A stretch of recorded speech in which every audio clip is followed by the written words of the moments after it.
Felipe, por favor, hein? Estás aqui perto dos vereador e do presidente da SE. Como é que foi teu trabalho? Como é que tu sempre atua não numa enchente como essa, né? Maravilha. Primeiro, boa tarde. Boa tarde, a todos. Obrigado pela presença. Nos assistindo, eu que agradeço o convite. Eu acho que todos nós estamos impactados de diversa maneira e trabalhando de diversas formas, né? Durante o período de resgate, nós tivemos muito ativos com as operações em Eldorado do Sul, as operações na ilha, e nós, como empresários, nos reunimos com uma série de pessoas, tanto do mercado financeiro, do mercado de serviço, do mercado industrial, para compatibilizar algumas ações que nós precisamos fazer para que a gente tenha retomada do Estado, inclusive a partir do viés dos empresários, né? A gente tem uma catástrofe absurda, a gente tem um PIB de 40 bilhões de reais dentro da cidade, a gente tem um nível de reconstrução de 20 bilhões de reais. Nosso orçamento público, ele é de 11%, de 11 bilhões ao ano, e isso sobra 400 milhões somente para investimentos. E a gente sabe que se a gente não tiver uma participação muito ativa do empresariado e das empresas que foram afetadas e principalmente das que não foram afetadas, a gente não vai conseguir recuperar. Então, acho que o debate está muito relacionado à união e gestão das forças para que a gente possa, de fato, ter uma retomada e chegar no patamar anterior e também ter uma grande oportunidade. A gente fez um estudo de caso muito grande sobre o que aconteceu durante o Katrina, né? Nas enchentes do rio Mississippi, que também teve uma falha das bombas lá, né? Como? Seria o caso de Nova Orleans. De Nova Orleans, exatamente, né? Era uma cidade com 500 mil pessoas, hoje ela tem 390 mil pessoas, chegou a ter 250 mil, mas quando a gente estuda esse caso, a gente percebe que a cidade, ela se remodelou, transformando áreas que antes eram de comunidades que estavam mal alocadas em áreas verdes, que servem tanto como benefício para a sociedade, quanto de fato para ajudar, né, dentro do processo de dreno dos rios que possivelmente venham a subir novamente. A gente teve um policiamento que foi melhorado, a gente teve um processo de reorganização da sociedade, a gente teve uma série de estruturas e infraestruturas que foram remodeladas e a gente teve um papel fundamental da indústria criativa. Tá? E a gente tem em Porto Alegre iniciativas como o Instituto Caldeira, a Tecnopuc, o South Summit, que é um evento vibrante aqui no estado. A gente tem uma indústria criativa muito forte que se voltou para a melhoria da cidade a ponto de que hoje transformasse ela numa cidade muito melhor do que era em 2006. Eu acho que são esses ensinamentos que a gente precisa não só aprofundar e coordenar para que a gente tenha uma atuação eficiente e eficaz e consiga não só trazer Porto Alegre e Rio Grande do Sul para os patamares anteriores, mas aproveitar algumas oportunidades para que a gente seja fundador de um futuro muito mais próspero do que a gente teria se não tivesse essas oportunidades que a gente está tendo. Olha, e que bom, né? E graças a Deus que vocês estão agindo desta forma. E eu já observei que é um grupo de jovens empresários, né? São aquelas pessoas que vêm com outra visão, né? E que trazem, e nunca imaginei que nós pudéssemos ser comparados com esses outros lugares, né? Por uma tragédia, efetivamente. Comparado e até pior, né? Na verdade, a gente vive uma situação em que 91% das indústrias do estado tiveram um nível de impacto alto ou total. A gente tem hoje 40% dos empregos formais do estado, do município de Porto Alegre, literalmente debaixo d'água, em stand-by, porque as empresas estão debaixo d'água. A gente tem hoje mais de 200 escolas que não estão operando. A gente tem hoje uma série de serviços públicos que estão parados. Então, quer dizer, se a gente não aproveitar essa oportunidade para redesenhar modelos de sociedade através das estruturas econômicas, das estruturas de segurança, das estruturas de infraestrutura, das infraestruturas de serviço, a gente não vai mais ter nenhuma outra oportunidade, porque a gente zerou Sim. muitos fatores. E a gente precisa, logicamente, costurar tudo isso a partir de uma gestão pública que tem como característica um espaçamento das ações muito maior do que do serviço privado e que hoje em dia a gente precisa que ela seja muito mais veloz, muito mais ágil. Então, que essa agilidade que hoje a gente está tendo, ela consiga perdurar para os momentos pós-crise e que a gente passe a ter uma gestão pública ainda mais eficiente. A sociedade, ela acontece através também da economia. Olhando no cenário macro, sim. Porém, logicamente, a gente tem uma série de detalhamentos e características do que a gente está vivendo agora que eram diferentes da época do Covid, né? Nós entendemos que quando a gente vive um cenário de crise, a gente tem 5 passos fundamentais que o empresário ele precisa dar, né? O primeiro dele é um diagnóstico de fato do que aconteceu, é um diagnóstico de impacto, tá? O segundo fator que a gente precisa organizar é a nossa comunicação. A comunicação tanto para dentro das empresas com os seus colaboradores, quanto a comunicação para fora, ou seja, com a sociedade, com os clientes, com todos aqueles stakeholders, ou seja, partes interessadas que fazem parte daquele sistema. Um terceiro fator é o gerenciamento financeiro, né? E aí a gente tem uma série de responsabilidades que precisam ser revistas, porque a nossa matriz de competências durante um período de crise, logicamente, ele é alterado e a gente precisa, então, reorganizar as estruturas financeiras da empresa. Um processo de retomada das atividades, tá? Que aconteceu no Covid e que também se assemelha agora. Por muitas empresas que foram diretamente impactadas. O Covid, a gente teve uma situação em que muitas empresas tiveram que parar, outras não, outras continuaram. A Serra Equatorial, certamente, teve um uso pleno de toda a sua força de trabalho, mesmo durante aquela crise. A gente está no momento que não, que aqui também, algumas empresas tiveram que parar totalmente suas operações e outras empresas puderam dar continuidade dentro daquilo que vem sendo feito. As empresas que tiveram que parar, logicamente, precisam redesenhar a sua retomada e as empresas que continuaram, elas precisam replanejar a sua atuação, né?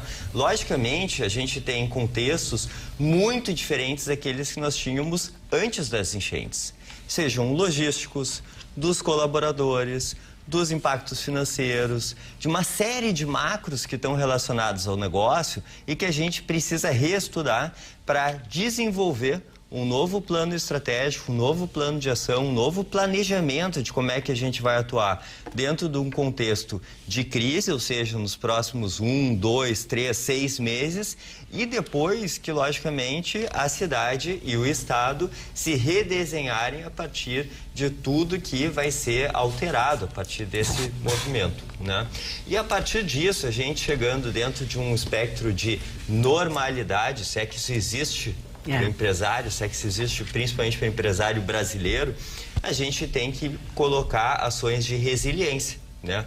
Ações de inovação, de adaptação a novas realidades, que a gente sabe que é uma constante, né? E quem sabe até de protagonismo, porque o futuro ele não só acontece, o futuro ele é acontecido, certo? Alguém cria, alguém trabalha para o futuro que a gente vai desenvolver, sejam a força pública, seja os empresários, seja a sociedade com as novas gerações vindo com novos gostos, com novas formas de considerar os seus aspectos culturais, de vida, etc., né? Então, todo o papel das empresas, ele é logicamente alterado e isso, logicamente, gera oportunidades para a gente ter um redesenho da nossa infraestrutura empregatícia e também de geração de oportunidades. Se a gente utilizar essa oportunidade de reconstrução que a gente está tendo para desenvolver as empresas gaúchas, a gente pode sair ganhando. Para trazer mais capacitação para a nossa mão de obra, a gente pode sair ganhando. Para focar todos os aspectos de tecnologia e inovação para o que a gente vive agora, a gente pode sair ganhando porque a gente tem um estudo de caso absolutamente veemente para ser aplicado, né? Com muita demanda.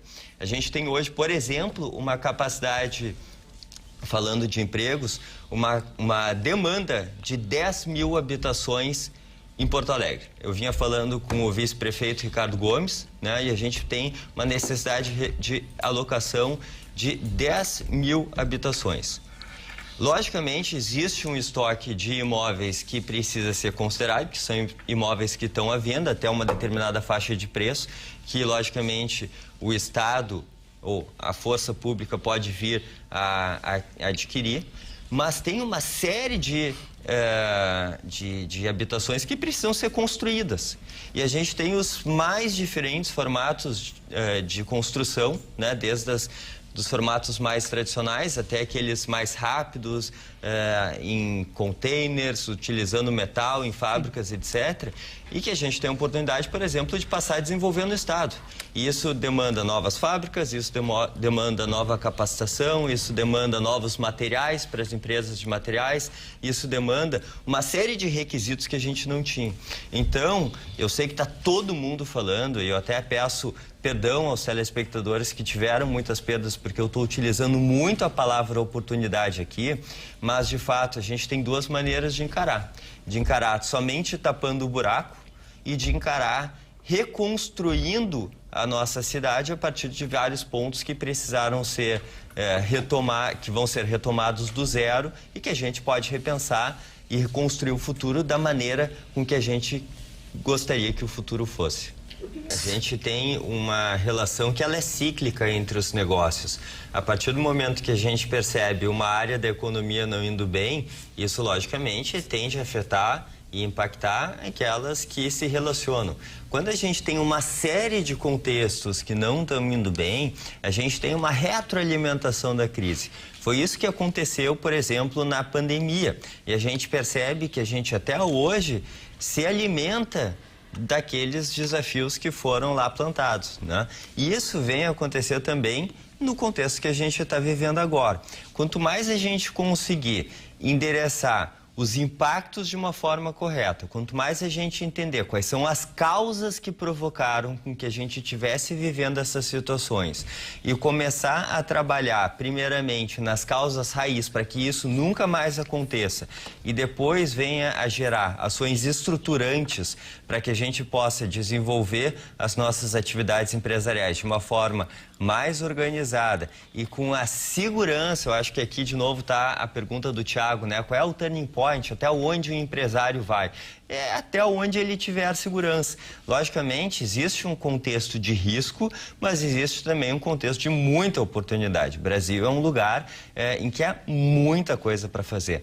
Principalmente quando a gente fala de estrutura, quando a gente fala de infraestrutura, quando a gente fala de serviço. Quer dizer, a gente tem uma demanda que ela é infinita, né? E existe muito a ser feito. Então, ao mesmo tempo que a gente tem uma série de desafios, a gente tem uma série de oportunidades. O empresário tem que ter uma clareza de que ele consegue minimamente superar os desafios burocráticos, tarifários, de imposto, da máquina pública e também, logicamente, dessa série de tragédias que vem acometendo o nosso espaço e o mundo inteiro para fazer o seu negócio se manter vivo e crescer. Mas eu acredito que tudo passa por a gente entender, de fato, quais são as causas que fizeram com que a gente com que a gente esteja vivendo esse patamar. Se a gente começar a trabalhar só no futuro, sem resolver os problemas originários, a gente fica à mercê de que tudo isso venha acontecer novamente. Essa questão para você, até que ponto é possível a gente pensar em tudo isso, levando em consideração que todas as decisões que regem retomada econômica, empreendedorismo, condições de retomada do nosso Estado, passam necessariamente pelo poder público, esfera municipal, estadual e federal. Eu queria que você, embora seja um tema espinhoso, mas acho importante, já que você está abordando o tema macro da economia, queria que você falasse um pouco sobre isso, sobre essa perspectiva que a gente tem. Eu tenho um pouco de dúvida sobre essa premissa de que tudo passa pelo Estado, seja municipal, estadual e governamental, né? O próprio desafio 1 que nós tivemos nesse momento, que foi os resgates, a gente trabalhou com uma espécie de PPP que foi absolutamente fantástica, né?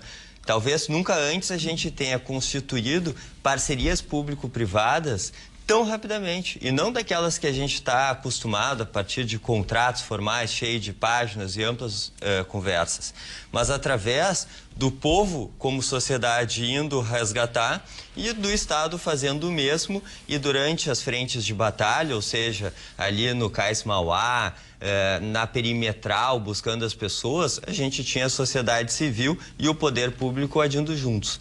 Ao meu ver, quanto mais a gente conseguir isolar o assunto dos lados e entender que o nosso único lado é o Rio Grande do Sul e o povo gaúcho, a gente sai ganhando, né? A gente tem... Eu acho que eu não fui claro, de repente, na minha pergunta. Eu não estou falando do momento, esse momento. Tá. Esse momento a gente sabe que é preciso união de forças, se unir todas as correntes político-ideológicas, enfim. Eu falo em retomada, porque você falou em retomada do crescimento, reempregabilidade, mas tudo isso, me permita discordar de você, passa sim pelo poder público, porque a legislação, o regramento da máquina pública é que estabelece a liberdade e a capacidade para que o empreendedorismo avance. Se não, vejamos, o dinheiro, todo mundo sabe, o investimento é o bicho mais arisco que existe. Ao primeiro sinal de perigo, ele corre. Por que nós não temos investimento privado e crescimento privado em países, por exemplo, que têm regimes socialistas ou até mais duros, como o comunismo? Então, eu queria colocar para você isso.